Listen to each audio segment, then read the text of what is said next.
네, 매주 금요일 전원책 변호사께서 정치권에 훈수를 두는 시간이죠. 전원책의 훈수 전원책 변호사 나오셨습니다. 어서 오십시오. 예, 안녕하세요. 예. 자, 이 전 대표 국민의힘 얘기부터 좀 해봐야 되겠습니다. 윤리위가 이 전 대표에게 당원권 정지 1년의 추가 징계를 내렸습니다. 자, 윤리위 징계 결정에 앞서서 법원이 가처분 기각 결정을 내리기도 했는데요. 일단 지난번에 7월이었죠. 당원권 6개월 정지가 나왔는데 여기에 1년이 추가로 당원권이 정지가 된 겁니다. 총 1년 6개월. 자, 이렇게 되면 2024년 1월까지 이 전 대표의 당원권이 정지가 되고요. 자, 권성동 전 원내대표, 권성동 의원은 지난 8월에 연찬회 때 음주 노래로 물의를 일으켰죠. 이번에도 징계위에 올라갔는데 금주령 위반으로 보기는 어렵다. 엄중주의 결정이 나왔습니다. 징계가 나오긴 했는데 비교적 낮은 수준의 징계가 나왔습니다. 자, 윤리위 징계 결정에 앞서서 법원이 가처분, 이번엔 또 기각을 했는데요. 기각이 나오면서 일각에서는 윤리위가 제명이나 탈당 권유, 좀 더 강력한 징계를 내지 않느냐 이런 얘기도 있었는데 예상과는 다르게 1년, 좀 약한 수준이란 말이죠. 이게 어떤 의미입니까, 전 변호사님? 윤리위 징계에서 1년은 문자가도 최하형입니다. 네. 왜 그런가 하면 이 앞에 징계한 것보다 예. 상향을 시켜야 되는데 네네. 이 상향하는 게 당원권 정지 6개월보다 상향되는 것은 당원권 정지 1년이 최하잖아요. 그렇죠. 최하를 했는데 많은 분들이 그리고 또 언론도 이 탈당 권고 내지 제명까지 나올 수 있다. 제명까지 제명보다는 오히려 그 아래 단계인 탈당 권고가 예. 더 중한형일 수가 있습니다. 왜 그런가 하면 제명은 의원총회 추인을 거쳐야 되지만은 네. 이 탈당 권고 같은 경우는 10일 안에 탈당하지 않으면 자동적으로 제명이 되니까. 근데 어떻든 그렇게 예상들을 하고 있었는데 이 당원권 정지 1년 이렇게 한 것은 어떤 속내가 있어요? 이준석 전 대표가 가령 지금 당에서 완전히 쫓아내야 될 정도로 네. 어떤 정체성에 맞지 않는다거나 큰 무리를 빚었다거나 이런 것보다는 그래도 전 대표로서 지난번에 이양희 위원장이 첫 번째 징계를 했을 때 그런 얘기를 했거든요. 그동안에 당에 끼친 공로 그리고 함께 대선을 치러온 과정 이런 걸 다 감안을 했다 이러는데 아마 이번에도 예컨대 양도구육 네. 혹은 신군부 이런 발언 또 혹은 이번에 이제 징계위에서 이번에 윤리위에서 한 얘기는 그겁니다.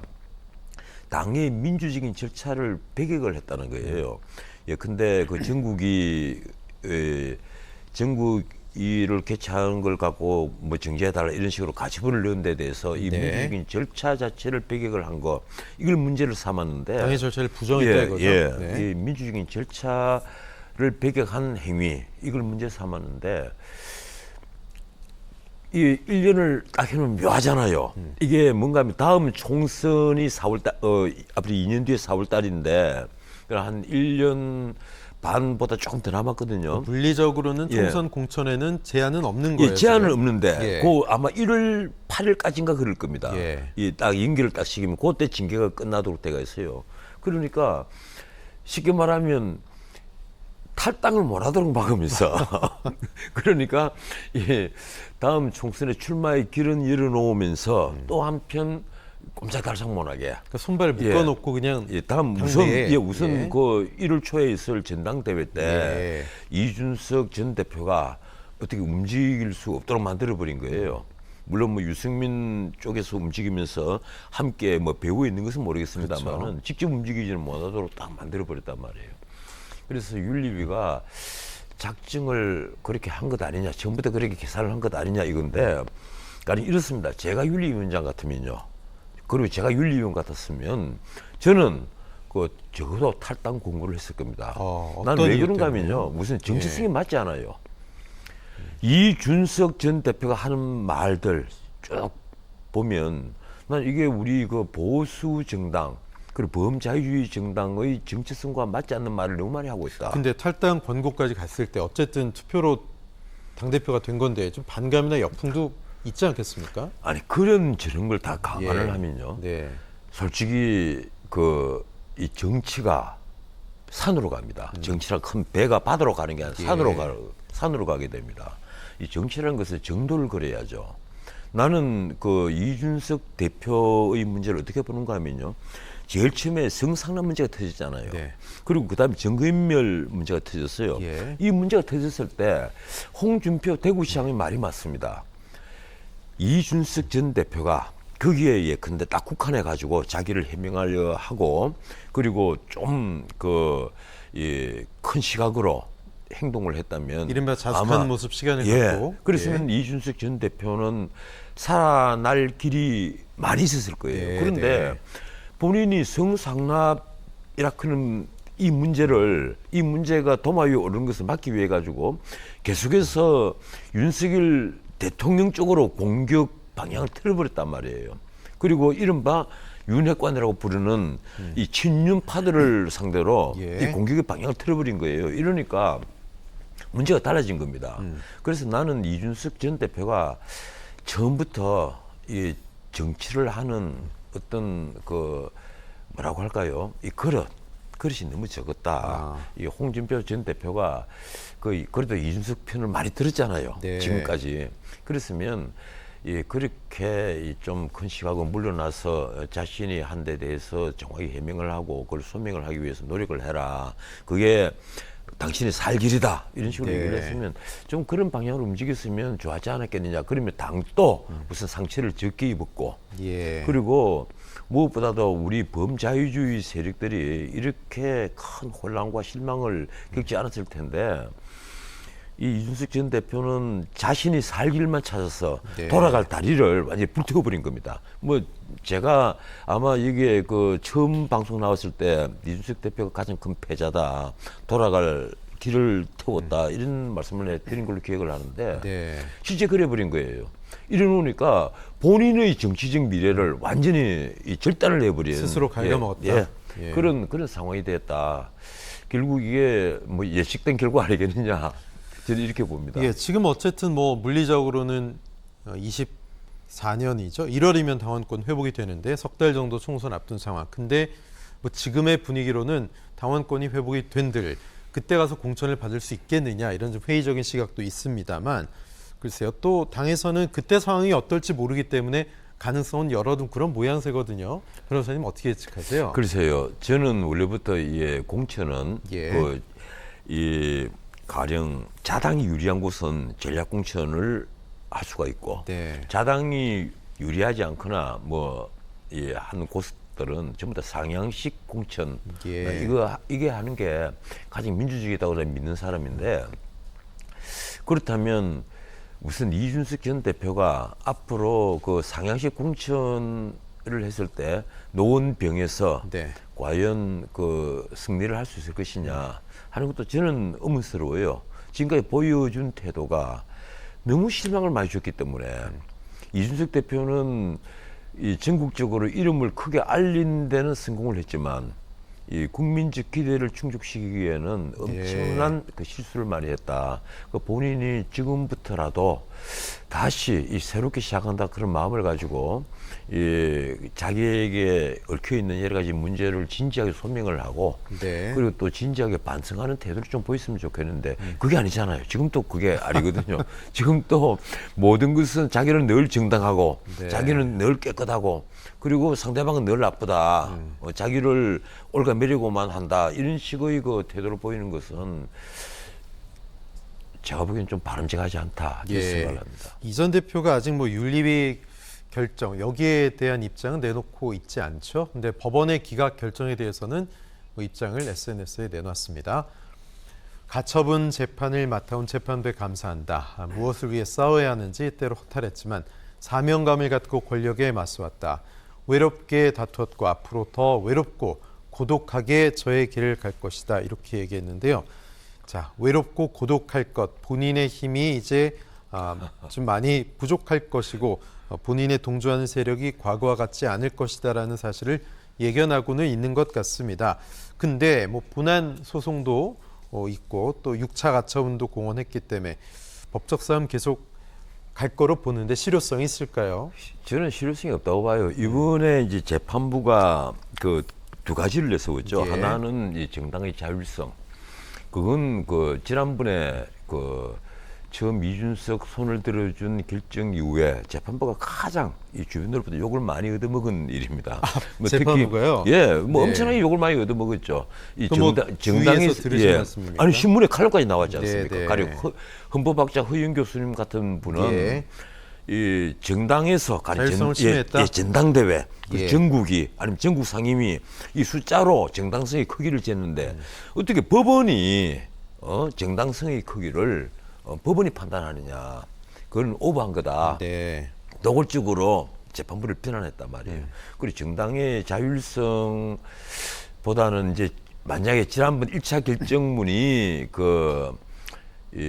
그래도 수긍을 받으려면 뭔가 하면 절차적 하자가 있었다. 바로 이 문제였거든요. 네. 그러니까 최고위원 4명이 이탈로 했다가 다시 또 자기는 최고위원 그만둔다고 하고 다시 회의에 참석해갖고 표결로 비상 상황을 결정을 했단 말이에요.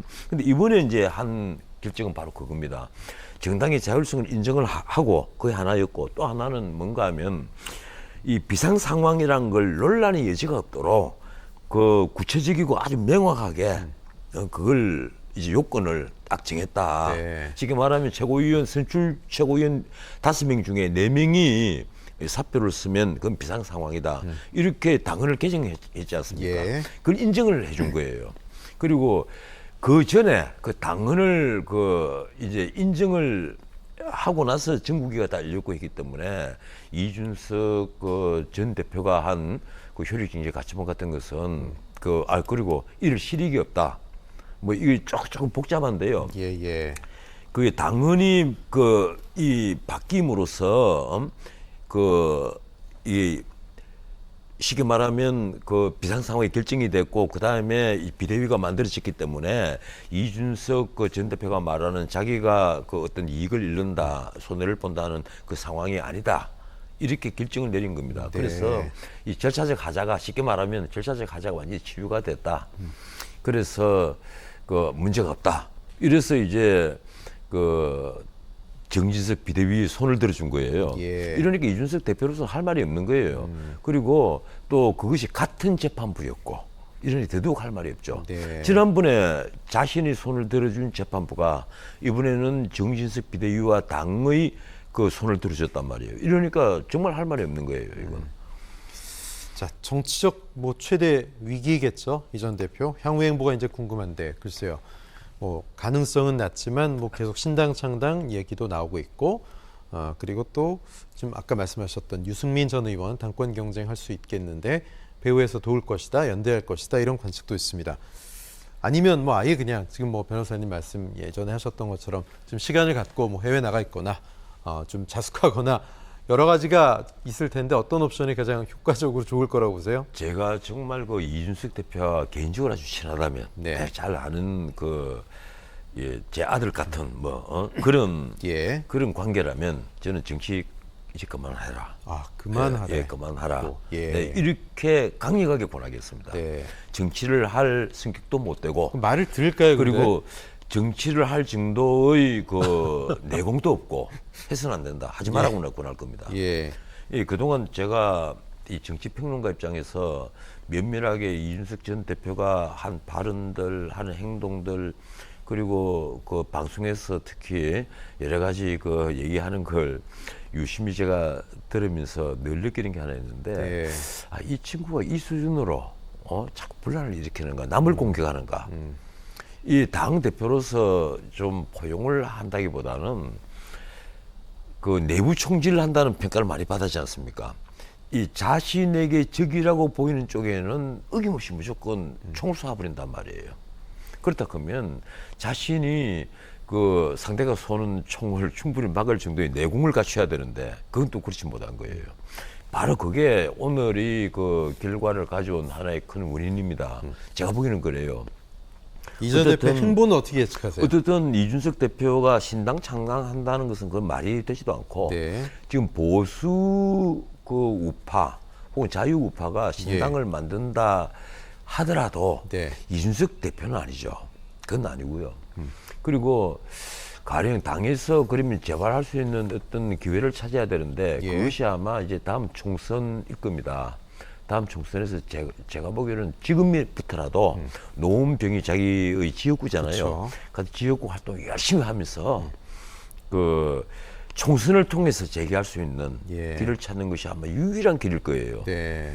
특히 그런데 지금 유승민 이 전 원내대표 같은 경우는 뭐 당권 도전 같은 것을 앞세우면서 이번에도 그 이준석 편을 많이 들잖아요. 그랬죠. 뭐 그럴 수밖에 예. 없죠. 그런데 오늘 또 아주 재밌는 얘기를 했습니다.